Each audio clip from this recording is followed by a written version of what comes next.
Welcome back. The Sultan of Sokoto has condemned the gruesome killings of over 150 innocent people in Plateau State, saying bandits are always a step ahead of the authorities. Alhaji Sa'ad Abubakar II called on security agencies to be more proactive against the bandits and other criminals. The Sultan stated this on Wednesday at the 80th edition of National Islamic Vocation Course IVC.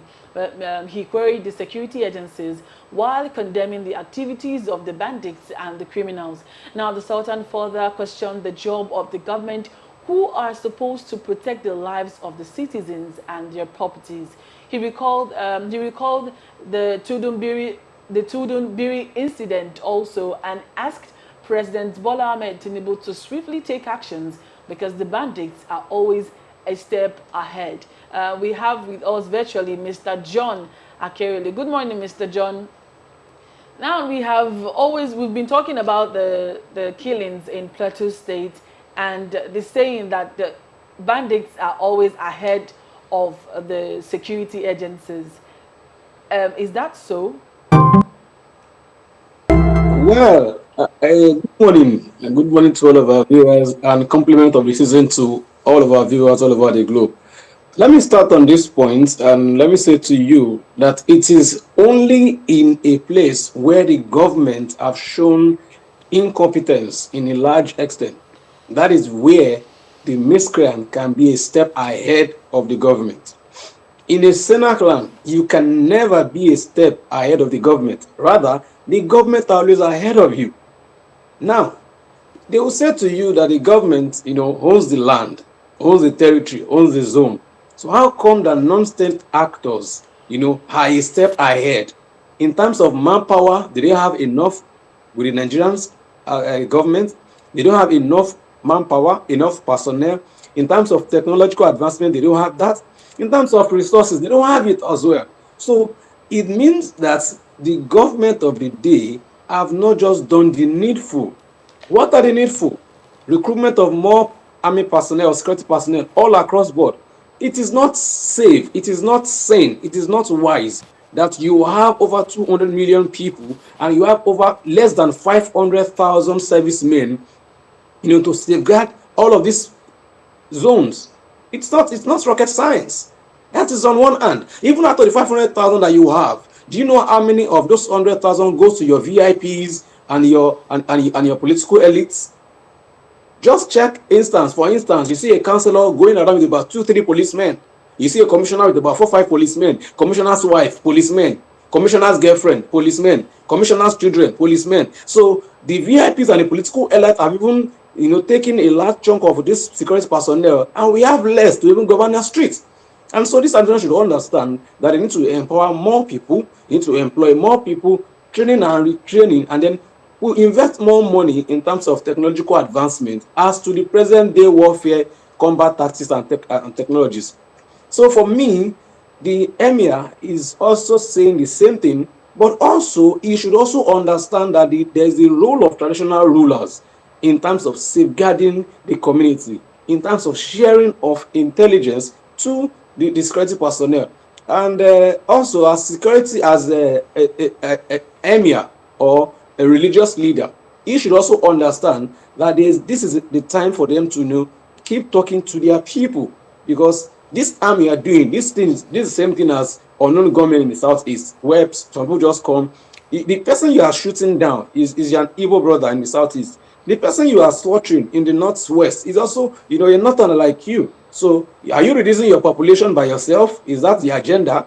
Do you understand? So they need to keep talking to their people and to see how they can bring their own quota as traditional rulers in safeguarding the community, in providing adequate intelligence, and also in doing local mapping. As an emir, there are times gone are those days where you know the number of people living in your environment. They don't even know the number of localities that they even govern over. And that is where you need to start from. As an emir, you should know where your region starts, where it ends. You should know the number of households and families that are there. You should know these are the things that traditional rulers should work on as information. And so that you can now say, if there's a rancor in a particular region, who are those people in that region? What is their, source of livelihood? And these are areas that you can always, bring out to your security architecture or security personnel like flashlights, red lights, red zones where they should have their presence almost every time so that they can safeguard the community. So for me, it's a good call now from the emir. At the same time, it's also a wake-up call to the emir himself that as a traditional ruler and leader, there's also more on his own sleeves to do as a leader. All right, now talking about community policing, a lot of persons are of the opinion that there should be community policing so that it can help to curb the amount of deaths being registered in most of these cities. I mean, you don't have to wait for the federal government to make an order before you carry out your duties as the security operatives. What's your take on that?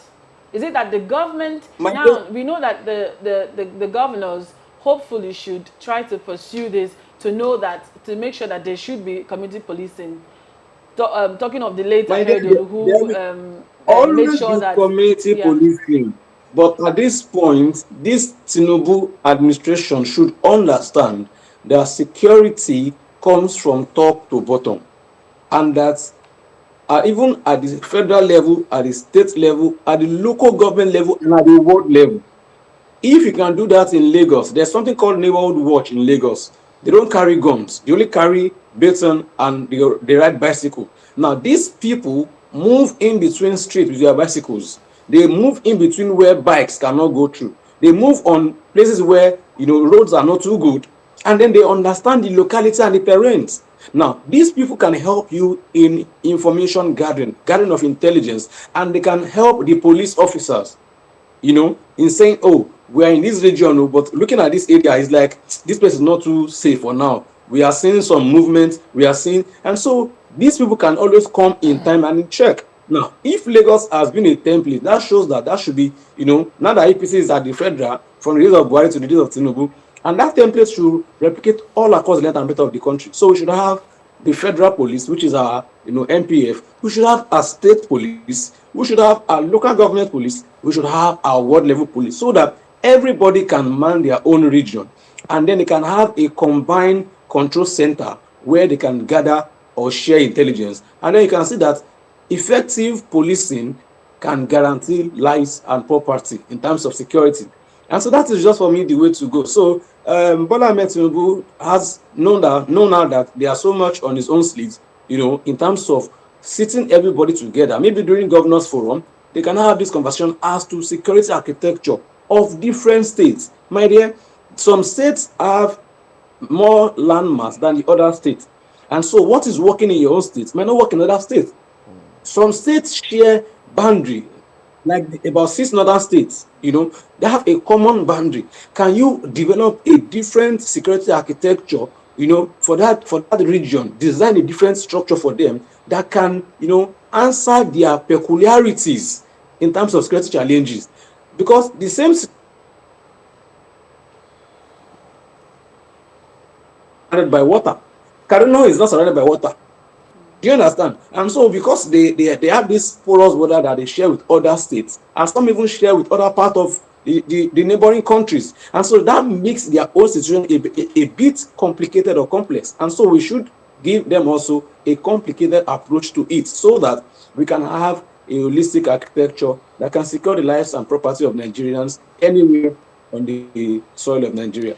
All right, John. The Sultan talked about, his emphasis was on the the bandits being a step ahead of the government, and we've had cases where the security architecture, the police, the military were to carry out an operation, and then all of a sudden they were compromised because information leaked.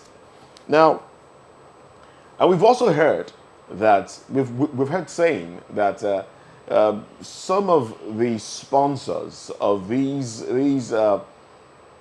perpetrators of heinous crimes are part of the government. We've been hearing that from the previous administration. It has trickled into this administration. With this allegation, what do you think the government, and by the government I mean the president now, given directive, what do you think government should do to ensure that this is nipped in the bud? Because as it is, Our security agents are not even safe. We see them abandoning camp or running away when information is leaked, and they are, you know, their lives are not even safe most of the time. I think, Moses, we need to be sincere with ourselves, in terms of what we want as a people. And that is the question we should ask ourselves first. What do we really want as Nigerians? Because, Moses, what is good for you is not good for the next man. And how would you say that you are sharing intelligence among the security architecture, and then it is leaked? How come it's leaked? How? How? That shows that something is wrong somewhere. All right. And if you look at it, it still falls down to leadership. Moses, if we're a group of 4 in a conference room, doing brainstorming sessions and thinking of strategies on what to do, and if we hear any of these things outside, it's between the 4 of us. All right. But most of the time, this is not the first time information is being leaked. This is not the second time it's being leaked. This is not the third time it's being leaked. And so when these informations are leaked, what is in it for the person who is leaking the information? It means that amongst your architecture also, you have terrorist apologists. Moses, don't you also forget, in the same country, there was a time that they said repentant Boko Haram should be reintegrated into Nigerian army. Oh, yes. And so it shows to you that you have some of these people who are repentant Boko Haram, in Nigerian army uniform now. And so when they see that there's an agenda to go and destroy some of their, members, even though they said they are repentant, they tend to leak out such information and say, guys, they are coming for you, flee for your life. So that means that there are so many people who are benefiting from the spoil of the land. So many people who are benefiting from insecurity. And these who are benefiting from insecurity, Moses, are not just the people on the streets. They are the big mighty, high and mighty, the political elite. They are the ones. Because some of them will want to use this as a propaganda to smear the administration that security is even far worse under his administration. And so to discredit the administration because they want to, have power in the next dispensation. So it is such a complex situation. But I think that the onus is on this present administration, Bola Ahmed Tinubu, to show to Nigerians that indeed there is renewed hope. And in terms of security, Nigerians home and abroad can see this renewed hope in terms of how secured are they under President Tinubu compared to under President Muhammadu Buhari.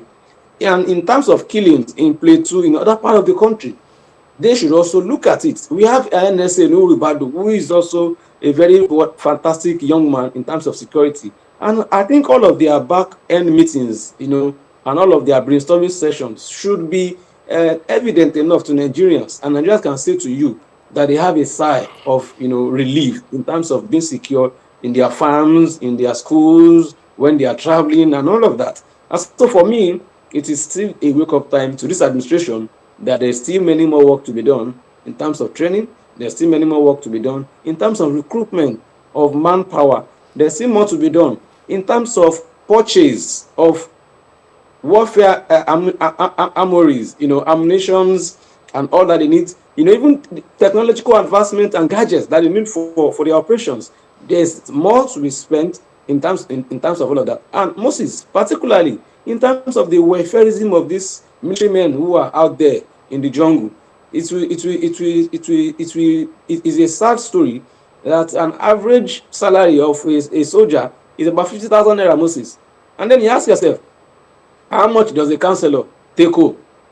And if a councillor cannot stake his life to be in the forest to safeguard your country, and he's just doing A and A in the Halo chamber there in the local government level, and he's earning over 200,000 naira monthly, has a car, then what is the worth of a Nigerian army to the Nigerian government? That is the question I'm asking this present administration. What is the worth of a military man to the Nigerian government? If you regard more your political elites, your political friends and girlfriends to even earn more than your security architecture, then it shows that the leadership have not shown a good sign of commitment to the welfareism of our security apparatus and security personnel, from the army to the navy to the police, even to the Boy Scouts. And so it shows that the administration should sit tight and think again and look at what they need to do in terms of revamping the architecture and also putting in more funds to help these people to boost their morale. Military guys always have this saying, morale high, morale high. But in Nigeria today, the morale is low. So I think this administration should invest more money into their welfareism, into their training and retraining, and make sure that we have a highly motivated military officers that can safeguard the length and breadth of Nigeria for all of us to be safe. All right, John, let me take you back to the issue of, reintegrating repentant insurgents into the society and putting them in the military as well. Let me take you back to that. The argument then at the time was that the militants in the Niger Delta, they were taken up when they dropped their arms. They were giving education abroad. They were giving training. Why not do the same to repentant insurgents? That was the argument.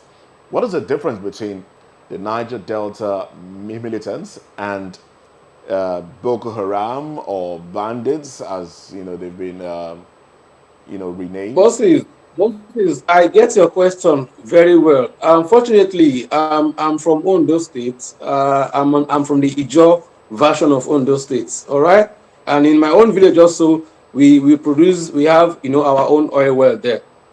Now, Moses, the Niger Delta guys are saying, we have the natural resources, we have the oil. You exploit the oil from our land, you destroy our water system, you destroy our farmlands, you destroy our source of livelihood, and we don't have anything in return. So what we are saying is, all that you are taking from us, make sure that there is development in our own land. And that is what Niger Delta is always saying to you. Nothing more, nothing else. Niger Delta is not killing the villagers. Niger Delta, we only kidnap the so-called expatriates that they see as the foreign exploiters who are exploiting our natural resources for the government. All right? And that's why I see them attacking pipelines, doing illegal refinery, bunkering, kidnapping, and all of that. And who do they kidnap? They kidnap mostly expatriates. Why? Because they see that's where they can get bulk of money from. That is Niger Delta for you in a nutshell. Niger Delta is not saying to you that education is an haram. That's what Boko Haram is saying to you. Boko Haram is saying, we don't want anything in Western education. And they move from state to kill. Boko Haram is saying, for you to go to farm, you must pay us tax. We are a government on our own. In the case of Niger Delta, they are not asking you to pay any tax. They are only having issues with the oil-producing companies, who they see that they are the ones who come to their own farmland, destroy their farmlands. Why? Because they want to explore oil. And after they do their exploration, the money that comes from the sale of that oil, they do not even have a benefit of it. So in terms of corporate social responsibility of those companies, the people, the community that harbor such are not having the benefits in terms of SR. And that's the difference between Niger Delta and Boko Haram. And so if Niger Delta is having an amnesty, they are having an amnesty because there's a natural resource in their own regard that warrants the amnesty for them. And if you look at it truly, from the days of Ken Saro-Wiwa, you see that he has been fighting for this Ogoni cleanup. Even till now, my brother, Ogoni cleanup is still not done to the latter. And that is still part of the agenda of the Niger Delta Forum at that point in time. So let nobody in their right senses, compare Niger Delta militant and Boko Haram. Now, to the case of amnesty given to Niger Delta, and Boko Haram. Boko Haram is saying to you, they don't want Western education. And so anybody who is having Western education should be slaughtered. Anybody who goes to the farm should be killed. And, it's like saying they want to have their own country. Boko Haram is tantamount or synonymous to my brothers. What's their name? IPOB. They want to have their own government. They want to have their own region. They want to have their own currency. They want to, have their own flag. Do you understand? And so these are the differences in all of these areas. But Moses, in all, it shows the failure of the government of the past and even the present. In a country where you have a working system, all of these abnormalities will not be taking place. All right, the president, right after the events that took place in Plateau State took place, the president issued marching orders to security agents, and today it was in the papers that the president has said, look, go after the killers. And we see that the security agents are going, at least on paper, we see that they have indicated that they are going after the killers, the perpetrators of the Christmas Eve massacre. It's not the first Christmas Eve that people were killed in parts of Nigeria. Last year's Christmas Eve, people were killed in parts of Nigeria. Should we take the order by the president seriously? Should we take the marching orders given to the security agents? Should we take the security agents saying, look, they are going after these killers? Should we take them to heart? Should we be confident in those words? Well, Moses, if some people should be confident in those words, that is at their own peril. You know, just recently, there's also another marching order in terms of transportation for yellow season at 50%. And there's one young man that was beaten black and blue at the park. Why? Because he was I to think pay that was a 20,000 skit. naira. I think that was He a was to pay skit, though. I think that he was was to a pay skit. hold on, Moses. He was to pay 20,000 to Calabar and he paid 10,000 so that the president has given an order of 50%. And he was using black and blue. Now, this is it, Moses. This is not the first time we have this incident happening and we're having marching orders. Okay, Moses, what is the marching order given by other governor about the commissioner of finance or director of finance that was killed in Ogun State a few weeks ago? There was a marching order. Up till now, have you heard anything? And so we have become a society where they know that the political will to do all of these things is not there. Just say it for the paper, say it to make the headlines, say that people can hear and they will say, yes, you are working. But in the real sense of it, we don't see anything working. And it's just a call on every of the security agents, even from the DSS. And I think this is where they should, they show that they really have this know-how. They can, get on anybody they want to get, to get these things done. How come DSS are on these issues? They are silent. But when there are issues that are of no importance, you see them coming out and showing their manpower, even in the court of law. And I think the court of law is not a place to show manpower. Rather, it is in cases like this, we should know who are those who came to do the massacre, who are those who killed the commissioner or director of finance in Ogun State, who are those behind of these soft killings that at the end of the day we cannot even find them.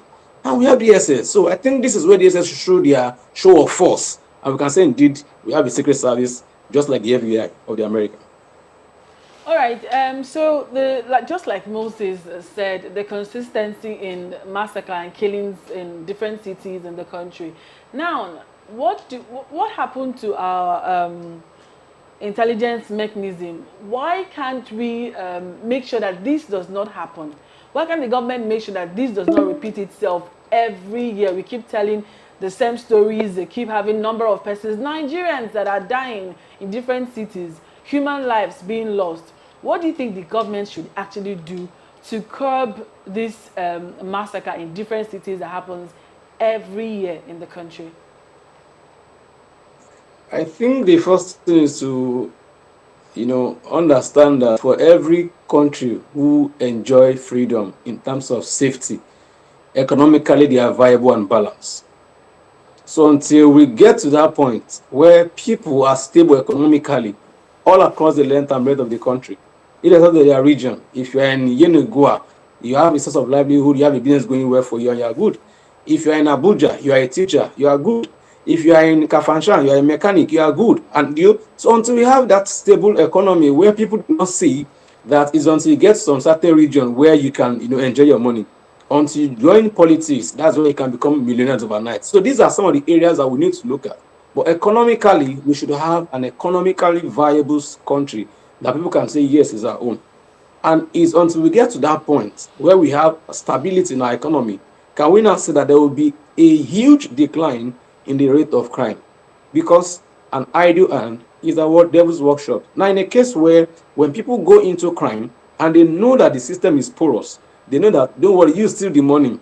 If you steal the money, at the end of the day, I will blow the whistle. When they catch you, they'll give me 10%. The 10% we'll share it together. So that will show you that people now are exploring the loopholes of the weakness of the country to now, perpetrate all of their nuisance and illegalities.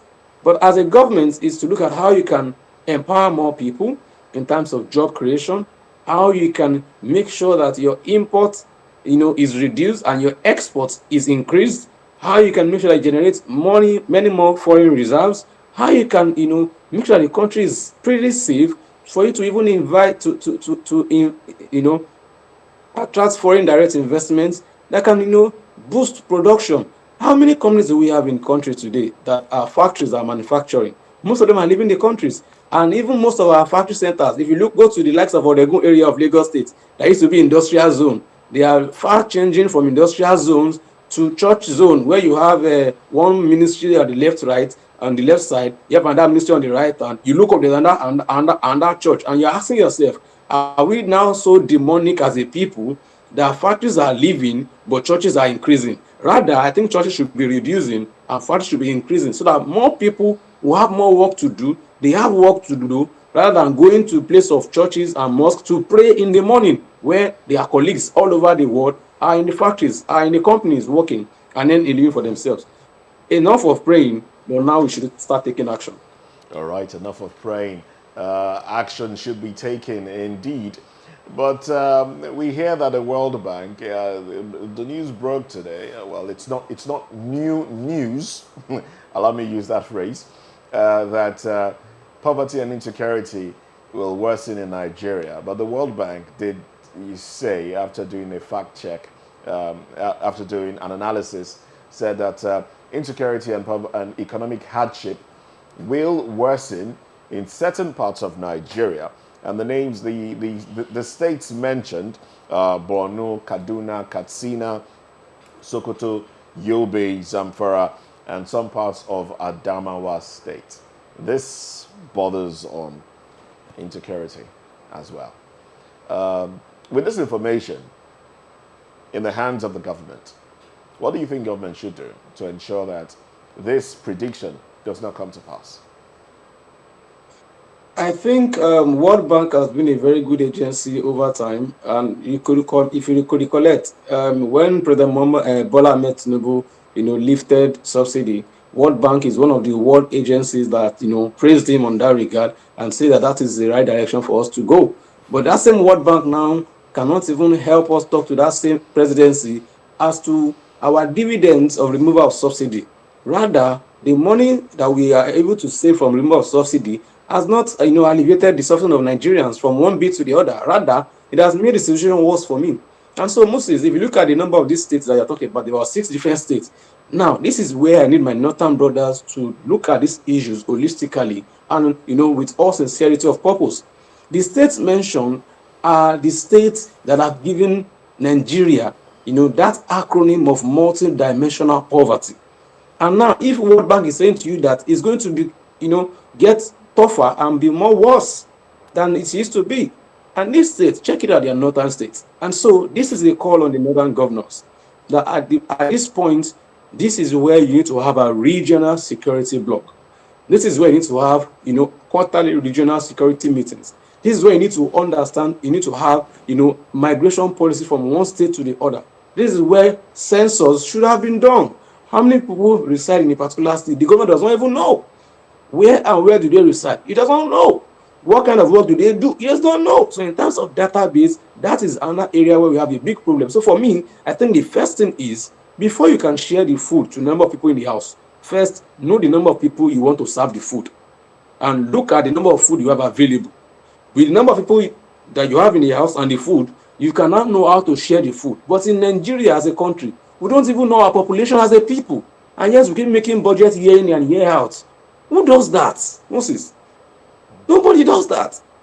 All of the states you have mentioned, they cannot give you a figure of these are the number of people living in these states. These are the number of farmers. These are the number of teachers. They don't have all these numbers, those statistics.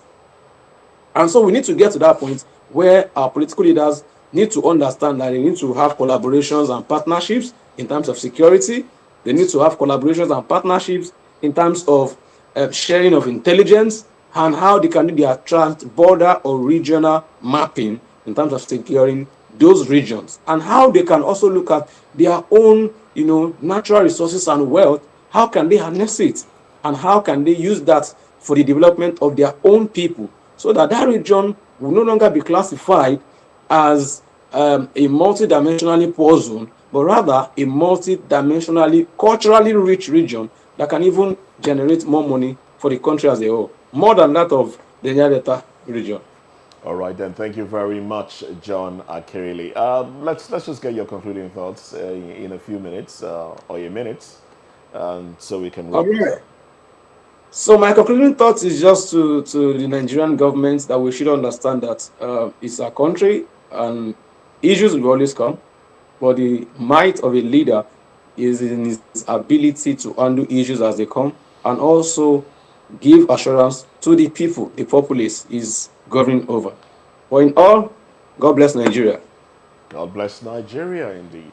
Thank you once again, John Akirili, a journalist and a public affairs commentator who joined us virtually from somewhere around the world. Somewhere around the world. Thank you for being Thank on the you for having program. me. All right, then. Thank you for having me.